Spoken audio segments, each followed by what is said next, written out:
अस्सलाम वालेकुम my YouTube family, कैसे हैं आप सब। उम्मीद है आप सब खैरियत से होंगे और मैं भी बिल्कुल ठीक हूँ। तो यहाँ जो सुबह का आगाज़ हो चुका था, मैं अम्मी की तरफ ही थी और आज सुबह मैंने कहा कि बस अब जो भी हो जाए ना, सुबह सुबह हर काम करने से पहले पहले अज़लान की कटिंग हम करवा लें।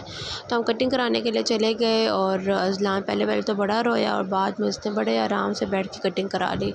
उसने भाई ने कहा ऊपर करो, ऊपर मुँह कर लेता था, नीचे करो, नीचे कर लेता था आराम से तो बस हमने भी इसकी कटिंग कराई। बहुत ज़्यादा इसके बाल आ गए थे। इसकी माशाल्लाह हेयर ग्रोथ बहुत अच्छी है, तो बहुत जल्दी इसके बाल आ जाते हैं। खैर हमने इसकी कटिंग कराई और फिर हम लोग कटिंग करा के घर आके बड़ी प्यारी इसने कटिंग की थी।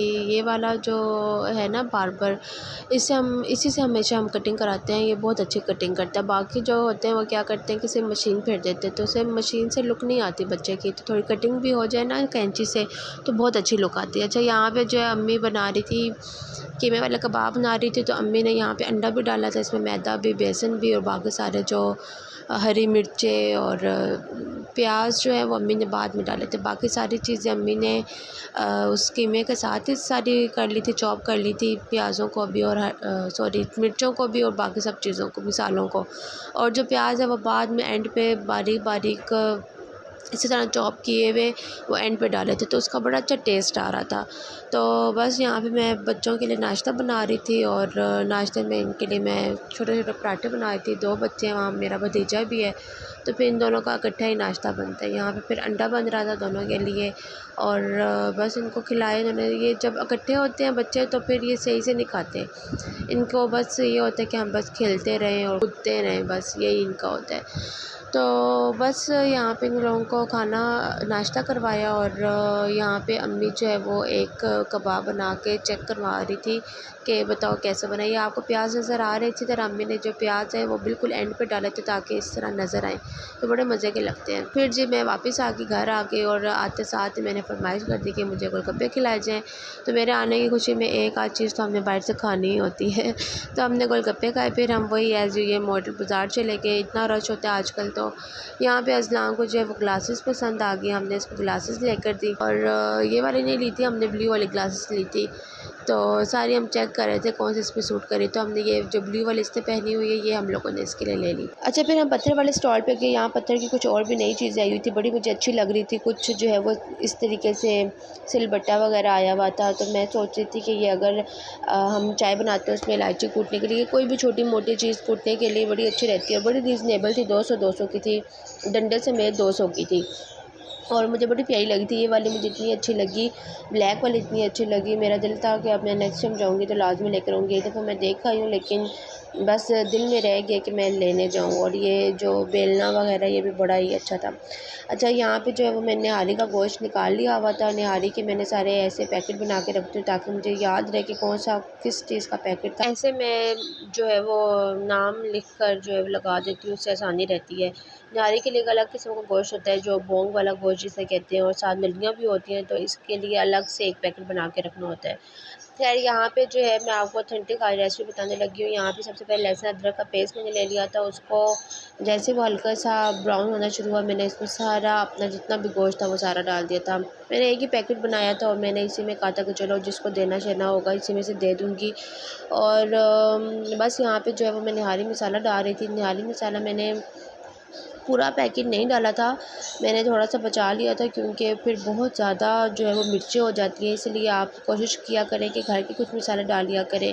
और निहारी मसाला डाला इसलिए जाता है ताकि जो बाकी मसाले हैं वो कवर अप हो जाए। जैसे जायफल जावित्री हर वक्त घर में अवेलेबल नहीं होती, तो आप एक निहारी मसाले का पैकेट लें, वो डाल दें तो बहुत ही ईज़ी से आपकी निहारी बन सकती है। तो मैंने सिंपल यहाँ पे क्या क्या ऐड किया कि लहसुन अदरक का पेस्ट ऐड किया, उसमें अपना गोश्त थोड़ा सा जैसे वो उसने अपना कलर चेंज किया, उसके बाद जो है वो मैंने इसमें पानी ऐड कर दिया। और जैसे ही मैंने इसमें पानी ऐड किया और मैंने इसको थोड़ा सा उबाला आने दिया और उसके बाद मैंने इसको प्रेशर लगा दिया था। आप चाहें तो इसको वैसे ही पका सकते हैं। वैसे अगर पकाना है तो 1.5 घंटा या 1.25 घंटा, अगर अच्छा गोश्त आपने इसका टेंडर करना है तो इतना घंटा लग जाता है। तो मैं फिर क्या करती हूँ कि मैं तो फिर प्रेशर ही लगा देती हूँ।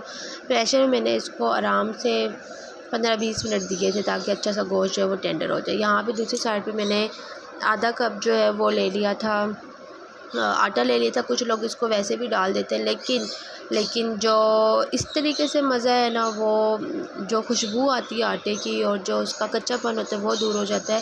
तो इस तरीके से ज़्यादा मज़ा आता है आटा डालने में। तो पहले जो है आपने इसको अच्छे से भून लेना है, और जैसे ही अपना कलर चेंज करे आपने चूल्हा बंद कर देना है, ठीक है, ताकि जलने ना पाए, जलने नहीं देना, अच्छा सा ब्राउन करके इसको सिर्फ भूनना है। जैसे आपका ये कलर चेंज कर लेगा, आपने इसको जो है पानी में डाल देना है, और पानी में डाल के जो है इसको आपने मिक्स कर देना है, ठीक है। फिर आप ना विस्क की मदद से विस्क करेंगे तो इसमें जो लम्स हैं वो नहीं रहेंगे। तो लम्स आपने इसमें बिल्कुल भी नहीं होने देने। इसको अच्छे तरीके से बीट करना है, ताकि जब आपका ये ग्रेवी में जाए तो वो स्मूथ सा बैटर बने, ठीक है।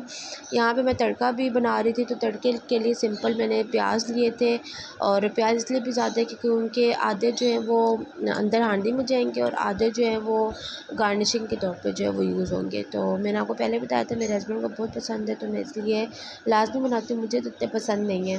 यहाँ पे जो तड़का रेडी हो गया था। अच्छा, मैं हमेशा क्या करती हूँ, पहले गोश्त को रख लेती हूँ और उसके बाद ये आटा भूनने वाला और तड़का बनाने वाला काम करती हूँ। इसमें ये होता है कि इतनी देर में गोश्त जो है वो भी गल जाता है। अब ये देखें, इतनी देर में मेरा गोश्त भी गल चुका था, और बस मैं इसका जो है लिड रिमूव कर रही थी। और अब आप शक्ल देखिएगा, इतनी अच्छी इसकी अच्छे तरीके से गोश्त जो है वो टेंडर हो चुका था। सारी नलियाँ वगैरह जो है वो गोश्त से कुछ कुछ अलग हो गई थी, और नलियाँ इसमें मस्ट होती हैं। नली निहारी में नलियों की जो मिक होती है वो भी आपने इसमें लाजमी डालनी होती है। हाँ, अगर किसी को पसंद नहीं है नली की मिक, तो आप बेशक साथ में एक नली रख दें साबुत, और वो उनको सर्व कर दें। अगर उन्होंने उसमें से जो इसकी मैरो होती है, बोन मैरो इसको कहते हैं ना, तो जो इसकी मिक होती है वो अगर किसी ने निकालनी होगी तो वो आराम से निकाल लेंगे। लेकिन इसकी जो ओरिजिनल रेसिपी है उसमें क्या होता है कि नली निहारी में जो इसकी नलियों की सारी मिक होती है वो एंड पे ऊपर डाली जाती है, तब उसका जो टेस्ट आता है वो नली निहारी का टेस्ट होता है। तो यहाँ पे मैं सारी जो है वो बोटियाँ बाहर निकाल रही थी, ताकि मैं इनकी कुछ नलियों में से इसकी जो मिक होती है, या जो आप अपनी ज़ुबान में इसको बोलते हैं, हमारे यहाँ पे मिक बोला जाता है, या जो इसकी मैरो अंदर स्टिकी सा जो टेक्सचर होता है वो मैं निकाल रही थी, और साथ साथ जो जितने भी पीसेस थे बोटियों के वो मैं अंदर डाल रही थी। अच्छा, यहाँ पे अक्सर लोग बहुत बड़े बड़े पीस भी बोटियों के लेते हैं, लेकिन उसका इतना प्रैक्टिकल में अगर आपने किसी को सर्व करने, कोई मेहमान वगैरह आए हैं तो तब तो ठीक है। लेकिन अगर आपने घर में खाना है तो वो इतना मज़ा नहीं आता कि बड़े बड़े बोटी के पीस जो है वो दिए जाएँ। तो मैं हमेशा जो है वो छोटे ही रखवाती हूँ। वैसे भी कसाई पे डिपेंड कर रहा होता है कि उसने कितना उसका जो है वो साइज़ रखा है। अच्छा, खैर यहाँ पे जो है, अच्छा ये रेसिपीज़ जो है ये मैं पहले बना चुकी हूँ, लेकिन रिकॉर्ड मैं आज कर रही हूँ। ये ना समझिएगा कि मेरा जो ईद का गोश्त अब तक पड़ा हुआ है, मेरा कब से ख़त्म हो चुका है, लेकिन बस मुझे वॉइस ओवर करने का या एडिट करने का टाइम नहीं मिलता। तो बस इसलिए जो है वो फिर मैं एक दफ़ा बना के सारी वीडियोज़ रख लेती हूँ और बाद में मैं उसको वॉइस ओवर करती हूँ। तो यहाँ पे मैंने भुने हुए आटे का जो मिक्सचर था वो मैंने आराम से थोड़ा सा पहले डाला है, आधा मैंने डाल दिया। उसके बाद मैं चेक करूँगी कितना ज़्यादा थिक हुआ है, उसके बाद मैं बाकी डालूँगी। तो सारा इकट्ठा नहीं डाल देना, उससे क्या होता है लम्स भी बन जाते हैं। थोड़ा थोड़ा करके डालना है, और साथ साथ आपने हिलाते रहना है। इससे ये होता है कि वो लम्स नहीं बनते, ठीक है। तो मैंने यहाँ पे आपने देखा होगा आधा डाला है, और आप अभी आधा जो है वो बाहर ही रखा हुआ है। जैसे ही वो मुझे पता चलेगा कि कितना थिक हो, उसके बाद मैं बाकी डाल दें। तो बाकी मैंने डाल दिया था, और साथ ही मैंने तड़का भी डाल दिया था। और आप बेशक आटा भी और साथ तड़का भी सब कुछ इकट्ठा डाल के रख दें। फिर इसको बेहतरीन सा पकने दें और छोड़ दें पकने के लिए, आधा घंटा आराम से छोड़ दें। उसमें क्या होगा, इसकी जो ग्रेवी है वो भी थिक हो जाएगी, और साथ ही साथ जो इसका तड़का है वो भी अंदर सारा अच्छे से मिक्स हो जाएगा। और अपना ऑयल निकालना, अच्छा जब इसने ऑयल निकाला था थोड़ा सा मैंने साइड पर रख लिया था। तो बस क्योंकि जब आप आटा डालते हो ना वो सारा ऑयल एक दफ़ा एब्जॉर्व कर लेता है, तो आपने उससे पहले ही ऑयल थोड़ा सा निकाल के साइड पे रख लेना है। तो यहाँ पे देखें, बस मेरा आलमोस्ट कंप्लीट होने वाला है। इसने गाढ़ा भी हो गया, कलर भी अपना चेंज कर लिया, और जो तड़का है वो भी बीच में डिज़ोल्व होता जा रहा है। तो बस एंड पे जो है वो जो इसमें मिक थी सारी जो मैंने निकाल के रखी हुई थी, कोई किसी का कोई कलर होता है, किसी का कोई कलर होता है, वो आपने एंड पे डाल देनी। हाँ, अगर किसी को नहीं पसंद तो साइड पे रख दें, जिसको आप सर्व करेंगे उसके ऊपर आप डाल सकते हैं चम्मच से।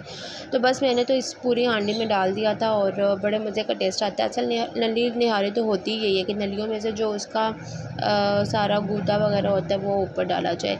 तो बस मैंने कुछ जो नलियाँ थी उनको वैसे ही रहने दिया था, और कुछ में से मैंने निकाल लिया था। और इसके एंड पे आपने डालना है ताकि थोड़ा थोड़ा सा ऊपर जो है वो उसके अंदर मिक्स ना थोड़ा थोड़ा नज़र आए। तो यहाँ पे मेरी जो निहारी है वो तैयार हो चुकी थी, बहुत ही मज़े की बनी थी, बहुत ही टेस्टी बनी थी। और मैंने आपको हमेशा बताया कि मैं ईद की गोश्त को क्या करती हूँ कि सबसे पहले उसको एक दफ़ा उबाल के निथाड़ लेती हूँ, वो वाला जो हांडी होती है वो भी अच्छे से धो लेती हूँ, और फिर मैं उसका जो बाकी प्रोसीजर है वो स्टार्ट करती हूँ। तो यहाँ पे देखिए कितनी अच्छी लुक आई है। मैंने इसका ऑयल थोड़ा सा निकाल लिया था आटा डालने से पहले, क्योंकि आटा जो है वो एब्ज़ॉर्व कर लेता है सारा का सारा ऑयल। तो आपने उससे पहले जो है थोड़ा सा ऑयल या तरी जिसको हम कहते हैं वो निकाल के रख लेनी है। तो यहाँ पे देखिए ये जो कुछ नलियाँ ये मैंने ऐसे ही रखी थी, इसमें से मैंने जो है मिक्स नहीं निकाली थी। तो यहाँ पे बस अब आप गार्निश कर दें। अदरक लंबी लंबी काट के, मिर्चें होती हैं उसमें साथ जो है वो फ्राइड अनियन होते हैं वो आपने डाल देने हैं, नींबू डाल देने हैं, नींबू बड़ा मज़े का लगता है। तो मैं बस ये सारी चीज़ें डाल रही थी। बहुत ही मज़े की हमारी नली निहारी तैयार है। इस रेसिपी से लाज़मी ट्राई कीजिएगा। मुझे पता है आप लोग भी इस तरह ट्राई करते होंगे, लेकिन आटा आपने मेरे कहने पे भून के ही डालना है, उसका अलग ही मज़ा आता है। और मुझे अपनी दुआ में याद रखिएगा। मिलूँगी मैं आपसे अपनी नेक्स्ट वीडियो में, तब तक के लिए मुझे दें इजाज़त। अल्लाह हाफ़िज़। और प्लीज़ मेरे चैनल को सब्सक्राइब कर दें, लाइक कर दें और शेयर कर दें। ये आपकी तरफ से मेरे लिए बहुत ज़्यादा मोटिवेशन और सपोर्ट होती है। अल्लाह हाफ़िज़।